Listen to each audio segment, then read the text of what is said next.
মমতা ব্যানার্জিকে দেখাতে হবে যে দেখো আমি কত বড় কাজ করছি, আমি আমার রাজ্য চালাচ্ছি, খোকাবাবু টোকাবাবু কেউ না, এই রাজ্যে আমি যেটা বলি সেটাই শেষ কথা। এগুলো থেকে এটা তো সেলফ অ্যাসারশনের চেষ্টা হচ্ছে। মমতা ব্যানার্জি কি জানেন না তার রাজ্যে সব জমি বেদখল হয়েছে? জানেন না? দখল হয়ে আছে, সব জানেন উনি। এখন নিজেকে অ্যাসার্ট করছে, মানে সামনে ভোট আসছে, নতুন আওয়াজ তুলতে হবে, নতুন ইস্যু তুলতে হবে, নতুন পরিবর্তন আনতে হবে, দেখাচ্ছে যে আমি এই বাংলায় পরিবর্তনের মূল কাণ্ডারি। দেখছো তো, হকার সরাচ্ছি, রাস্তা ঠিক করছি, সব চকাচক করছি, যত বেআইনি কাজ সব বন্ধ করছি। অর্থাৎ তিনি পরিবর্তনের কাণ্ডারি, আর কেউ নয়। এটাই দেখাতে যাচ্ছি তিনি যাকে বলা হয় সেলফ অ্যাসারশন।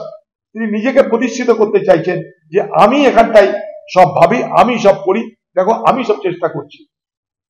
এটার মধ্যে দিয়ে বার্তা এইটাই। বাকি যেমনকার জিনিস তেমনই থাকবে। হকার আবার ঘুরে আসবে, চিন্তার কোনো কারণ নেই। কারণ জায়গা কই, হকাররা যাবে কোথায়? বলছে হকারদের জন্য পুনর্বাসনের ব্যবস্থা করব, বাজার করব। বাজার করার জায়গা আছে? যেখানে বাজার করতে হবে সেই জায়গাও তৃণমূলের দখলে, যেখানে বাজার সেটাও তৃণমূলের দখলে। তো কোথায় যাবে? আমরা চাইবো হকারদের পেটের ভাত যাতে না মারা যায়, নিশ্চয়ই চাইবো। কেউ শখ করে রাস্তায় বসে না, এটা আমি বিশ্বাস করি। বাংলা টুডে নাও